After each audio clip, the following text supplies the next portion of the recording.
ನೀವು ಕೂಡ ಇಂಟರ್ನೆಟ್ನಲ್ಲಿ ವೈರಲ್ ಆದ ಈ ಒಂದು ವಿಡಿಯೋ ನೋಡಿದರೆ ಇದು ಕೋಇನ್ಸಿಡೆನ್ಸ್ ಅಲ್ಲ, ನಿಮಗೆ ಜೀವನಕ್ಕೆ ಸಣ್ಣ ಪಾಠ ಹೇಳಲು ಬಂದಿರುವ ವಿಚಾರ ಎಂದು ಫೀಲ್ ಆಗಿರಬಹುದು. ಇಂದು ಈ ವಿಡಿಯೋದಲ್ಲಿ ಯಾಕೆ ನಮಗೆಲ್ಲರಿಗೆ ಈ ಕಂಟೆಂಟ್ ರಿಲೇಟೆಡ್ ಆಗಿದೆ, ಏನಿದರಿಂದ ಕಲಿಯಬೇಕಾಗಿದೆ ಹಾಗೂ ನಿಜವಾಗಿಯೂ ಆ ಕೋತಿಗೆ ಏನಾಗಿದೆ ಎಂದು ತಿಳಿಸ್ತೇನೆ. ಈ ಒಂದು ವಿಡಿಯೋದಿಂದ ನಿಮ್ಮ ಜೀವನದ ನಿರ್ಧಾರಗಳು ಬದಲಾಗಲಿವೆ. ಈ ವಿಡಿಯೋದಿಂದ ಕಲಿತ ಜೀವನ ಪಾಠನ ನೀವು ಜೀವನದಲ್ಲಿ ಅಳವಡಿಸಿ ನೋಡಿದ್ರೆ ನಿಮ್ಮ ಜೀವನನೇ ಬದಲಾಗೋದು ಪಕ್ಕಾ. ಮಾನವನ ಕೆಲವು ತಪ್ಪುಗಳನ್ನು ತಿದ್ದಲೆಂದೇ ಈ ಕತೆ ನಿರ್ಮಾಣವಾದಂತಿದೆ. ಅದೇನೆಂದು ತಿಳಿಯೋಕೆ ಮುಂಚೆ ಇಂತಹ ಇನ್ಫಾರ್ಮೇಶನ್ ವಿಡಿಯೋ ನೋಡಲು ವಿಚಿತ್ರ ಪ್ರಪಂಚ ಚಾನೆಲ್ನ ಸಬ್ಸ್ಕ್ರೈಬ್ ಮಾಡೋದಕ್ಕೆ ಮರಿಬೇಡಿ. ಈ ಜಗತ್ತಿನಲ್ಲಿ ಕಣ್ಣು ತೆರೆದ ತಕ್ಷಣ ಒಂದು ಮಗು ತನ್ನ ತಾಯಿಯ ಮಡಿಲಲ್ಲಿ ಅತ್ಯಂತ ಸುರಕ್ಷಿತವೆಂದು ಭಾವಿಸುತ್ತದೆ. ಆದರೆ ಅದೇ ತಾಯಿ ಹುಟ್ಟಿದ ಕ್ಷಣದಲ್ಲೇ ಆ ಮಗುವನ್ನು ತಳ್ಳಿ ಹಾಕಿದರೆ ಏನಾಗುತ್ತದೆ?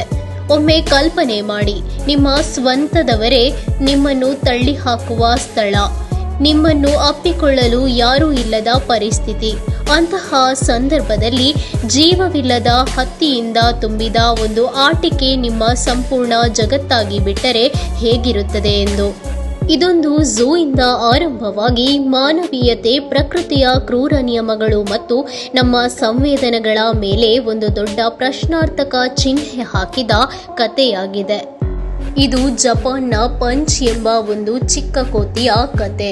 ತನ್ನ ನಿರಪರಾಧಿತನ ಮತ್ತು ಒಂಟಿತನದಿಂದ ಸಾಮಾಜಿಕ ಜಾಲತಾಣಗಳಲ್ಲಿ ಒಂದು ರಾತ್ರಿಯೊಳಗೆ ವೈರಲ್ ಆದ ಕೋತಿ.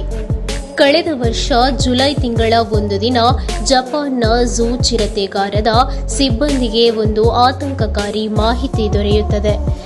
ಜಪಾನ್ನ ಚಿಕ್ಕ ಮಕಾಕ್ ಕೋತಿ ತನ್ನ ಗುಂಪಿನ ವಾಸಸ್ಥಳದ ಒಳಗೆ ಒಂಟಿಯಾಗಿ ಬಿದ್ದಿರುವುದು ಕಂಡುಬರುತ್ತದೆ.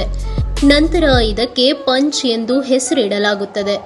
ಈ ಮಗು ಕೋತಿಯನ್ನು ಅದರ ತಾಯಿ ಬಿಟ್ಟು ಹೋಗಿದ್ದಳು. ಅದರ ತಾಯಿ ಮೊದಲ ಬಾರಿಗೆ ಮಗು ಹುಟ್ಟಿಸಿದ್ದರಿಂದ ತೀವ್ರ ಬೇಸಿಗೆಯ ಒತ್ತಡವನ್ನು ಸಹಿಸಲಾಗದೆ ಅದನ್ನು ತಳ್ಳಿ ಹಾಕಿದ್ದಾಳೆ ಎಂದು ಅಂದಾಜಿಸಲಾಯಿತು. ಪರಿಸ್ಥಿತಿಯ ತುರ್ತತೆಯನ್ನು ಅರಿತ ಚಿರತೆಗಾರದ ಸಿಬ್ಬಂದಿ ತಕ್ಷಣ ಪಂಚನ್ನು ತಮ್ಮ ಆರೈಕೆಗೆ ತೆಗೆದುಕೊಂಡರು. ಹೊಸ ಹುಟ್ಟಿದ ಮಕಾಕ್ ಕೋತಿ ತನ್ನ ತಾಯಿಯನ್ನು ಕೇವಲ ಆಹಾರ ಮತ್ತು ಉಷ್ಣತೆಗಾಗಿ ಮಾತ್ರವಲ್ಲ, ತನ್ನ ಸ್ನಾಯು ಶಕ್ತಿ ಮತ್ತು ಸುರಕ್ಷಿತ ಭಾವನೆಗಾಗಿ ಕೂಡ ಅವಲಂಬಿಸುತ್ತದೆ ಎಂಬುದು ಅವರಿಗೆ ಗೊತ್ತಿತ್ತು. ತಾಯಿ ಇಲ್ಲದೆ ಪಂಚ್ ಒಂದು ವಿಭಿನ್ನ ಸವಾಲನ್ನು ಎದುರಿಸುತ್ತಿತ್ತು. 24 ವರ್ಷದ ಝೂ ಕೀಪರ್ ಕೋಸುಕೆ ಶಾನೋ ವಿವರಿಸಿದಂತೆ, ಮಗು ಕೋತಿಗೆ ಹಿಡಿದುಕೊಳ್ಳಲು ಏನಾದರೂ ಕೊಡಲು ಅವರು ಹಲವು ವಸ್ತುಗಳನ್ನು ಪ್ರಯತ್ನಿಸಿದರು. ವಿವಿಧ ದಪ್ಪದ ಟವೆಲ್ಗಳಿಂದ ಹಿಡಿದು ಹಲವಾರು ಆಟಿಕೆಗಳವರೆಗೆ ಪ್ರಯತ್ನಿಸಿದರು. ಸಾಮಾನ್ಯವಾಗಿ ಮಗು ಕೋತಿ ಹುಟ್ಟಿದ ತಕ್ಷಣ ತಾಯಿಯನ್ನು ಹಿಡಿದುಕೊಳ್ಳುತ್ತದೆ. ಇದರಿಂದ ಸ್ನಾಯು ಶಕ್ತಿ ಮತ್ತು ಸುರಕ್ಷಿತ ಭಾವನೆ ಬೆಳೆಯುತ್ತದೆ.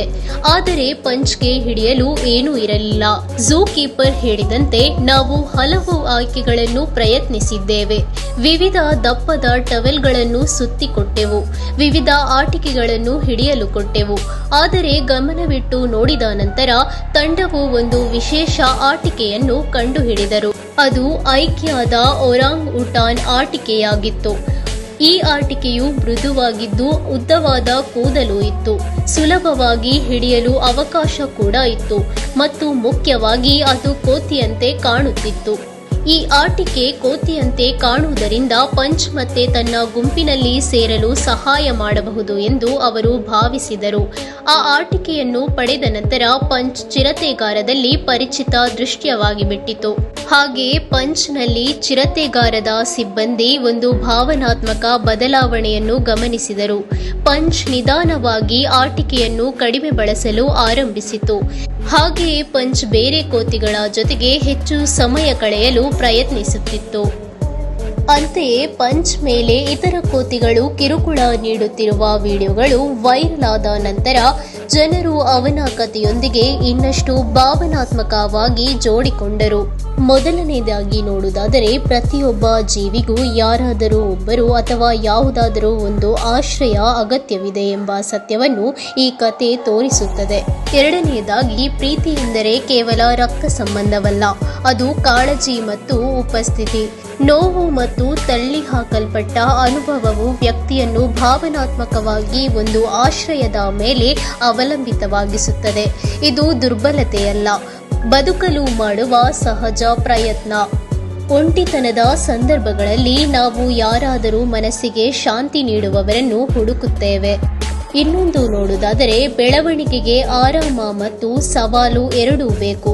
ಪಂಚ್ಗೆ ಆಟಿಕೆ ನೀಡುವುದು ಆರಾಮವಾಗಿತ್ತು, ಆದರೆ ಅವನನ್ನು ಗುಂಪಿನೊಳಗೆ ಸೇರಿಸಲು ಮಾಡಿದ ಪ್ರಯತ್ನ ಸವಾಲಾಗಿತ್ತು.